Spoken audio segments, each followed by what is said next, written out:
Salam saudara-saudara dimanapun saudara yang bergabung dari live streaming. Saya mengajak setiap kita untuk menyediakan hati sebagai tanah yang subur untuk ditanami firman Tuhan. Yes. Saudaraku, ada apa saudaraku yang kita pelajari dari Kristen Raja Wali ini? Nah, selalu Tuhan selalu mengumpamakan supaya umat Tuhan itu seperti burung Raja Wali. Mari kita lihat Ulangan 32 ayat 9 sampai 13, silakan dibaca. Tetapi bagian Tuhan ialah umatnya, Yakub ialah milik yang diterapkan baginya. Didapatinya dia di suatu negeri, di padang gurun, di tengah-tengah ketakusan dan auman padang belantara. Dikelilinginya dia dan diawasinya, dijaganya sebagai biji matanya. Laksana Raja Wali menggoyang bangkitkan isi sarangnya, melayang-layang di atas anak-anaknya, mengembangkan sayapnya, menampung seekor dan mendukungnya di atas kepaknya. Demikianlah Tuhan sendiri menuntun dia dan tidak ada Allah asing menyertai dia. Dibuatnya dia berkendaraan mengatasi bukit-bukit di bumi dan memakan hasil dari ladang. Dibuatnya dia menghisap madu dari bukit batu dan minyak dari gunung batu yang keras. Ya. Artinya Raja Wali ini memang hidup di alam yang sukar dan sulit. Sudah, ya. Saudara yang dikasih oleh Tuhan, tapi Tuhan membawa saudara Raja Wali ini ke tempat yang permai, ke tempat yang indah, ke tempat yang luar biasa, saudara. Bahkan dikatakan tadi saudaraku, ya, Tuhan menampung dia, Tuhan mendukung dia.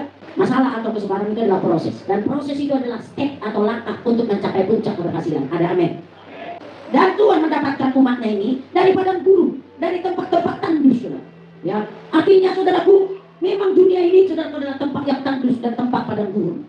Ya, tapi Tuhan berjanji kita seperti burung Raja Wali. Ya, karena saudara Raja Wali itu memang adalah burung yang spesial, terbang di atas badai. Makin kuat badai, maka Raja Wali akan makin terbang melayang dengan gagah perkasa. Itu Raja Wali. Terbang tinggi.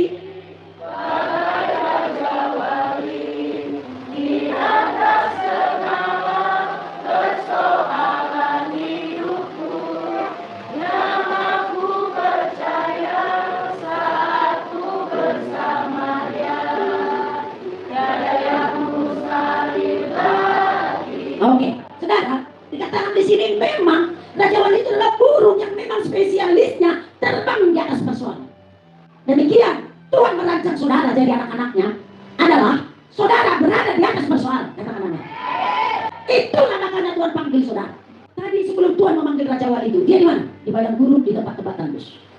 Sebelum saudara bersama Tuhan, saudara dihimpit oleh tekanan dan persoalan. Saudara tidak punya daya, saudara tidak punya kekuatan, saudara tidak punya kuasa mengalahkannya.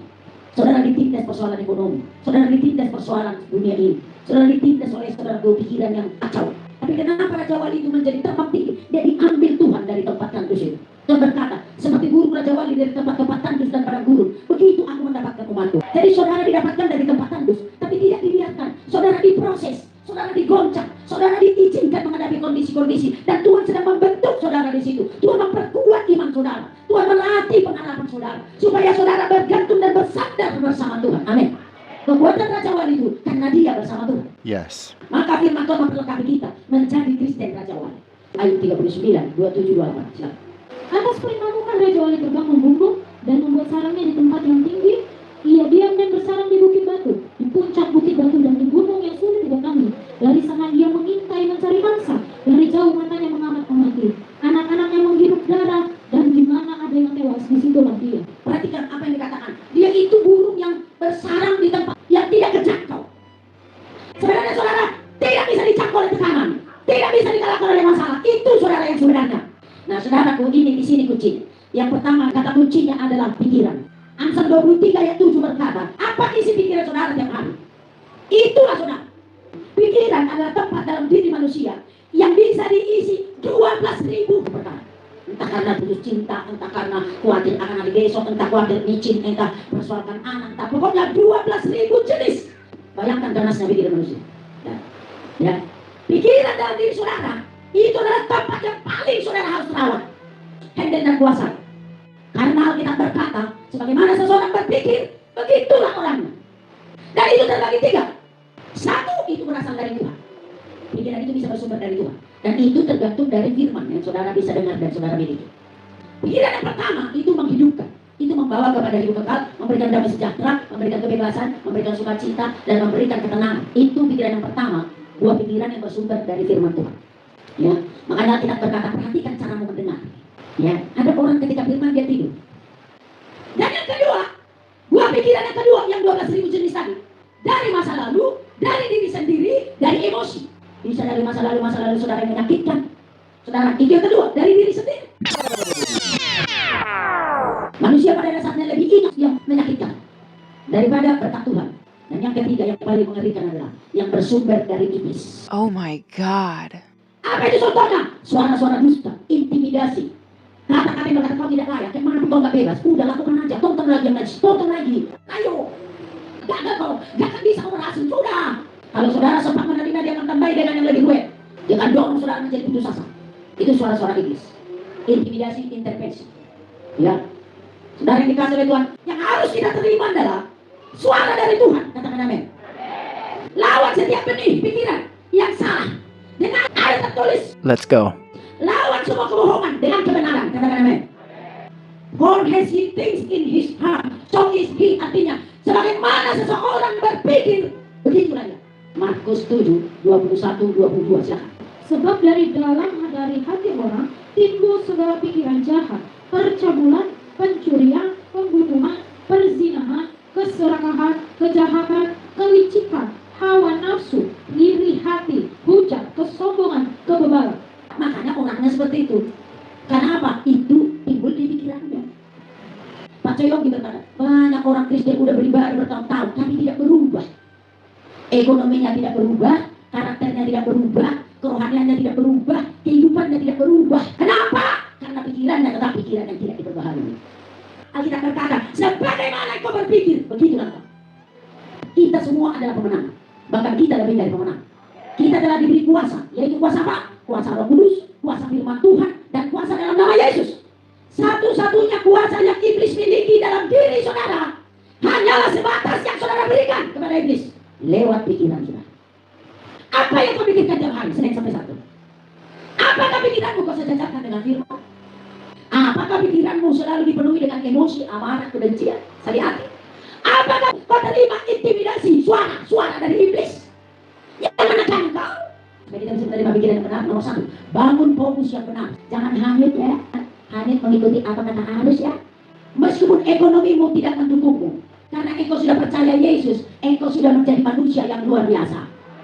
Engkau saudaraku lebih dari pemenang karena Yesus. Mari kita melihat saudaraku Roma pasal 12 ayat yang kedua sampai ayat yang ketiga. Janganlah kamu menjadi serupa dengan dunia ini, tetapi berubahlah oleh pembaharuan budimu, sehingga kamu dapat membedakan manakah kehendak Allah, apa yang baik dan yang berkenan kepada Allah dan yang sempurna. Berdasarkan kasih karunia yang dianugerahkan kepadaku, aku berkata kepada setiap orang di antara kamu, janganlah kamu memikirkan hal-hal yang lebih tinggi daripada yang patut kamu pikirkan, tetapi hendaklah kamu berpikir begitu rupa, sehingga kamu menguasai diri menurut ukuran iman yang dikaruniakan Allah kepada kamu masing-masing. Yes, ayat kuncinya dikatakan berubahlah cara berpikirmu supaya kau mengenal apa yang benar.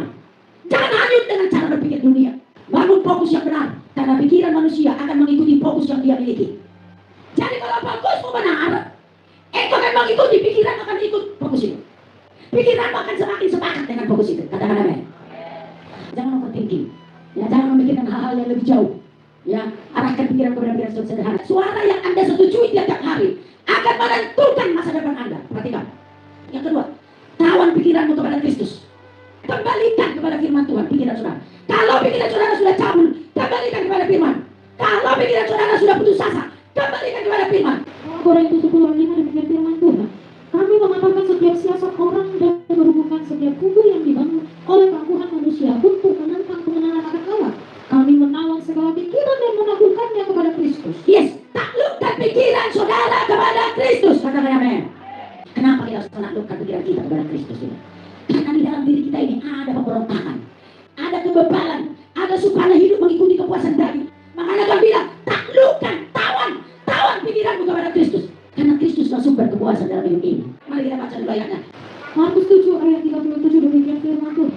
Mereka takjub dan tercengang dan berkata, ia menjadikan segala-galanya baik, yang boleh dijadikan dengan benar, yang bisa dijadikannya berkata-kata. Wow, ini Kristus yang boleh dijadikan dengan benar. Dan di atas, Yesus menjadikan apa? Saudara, kalau saudara mau melihat segala obatnya. Karena dia menjadikan jualan jengkol saudara yang tadinya dilewati orang, Tuhan bisa jadikan baik. Engkau tidak sakit tapi sembuh. Engkau tidak buta tapi melihat. Engkau tidak tuli tapi mendengar. Engkau tidak susah tapi ditolong Tuhan. Engkau semakin baik. Engkau semakin baik. Engkau menjadi saksi. Engkau berkemenangan. Katakan amin. 1 Korintus 2:16. Kalau saudara memiliki pikiran Kristus, maka ayat ini menjadi milik saudara. Sebab siapakah yang mengetahui pikiran Tuhan sehingga ia dapat menasihati dia? Tetapi kami memiliki pikiran Kristus. Yes, baca ayat yang terakhir. Tetapi saya memiliki pikiran Kristus. Ini rahasianya.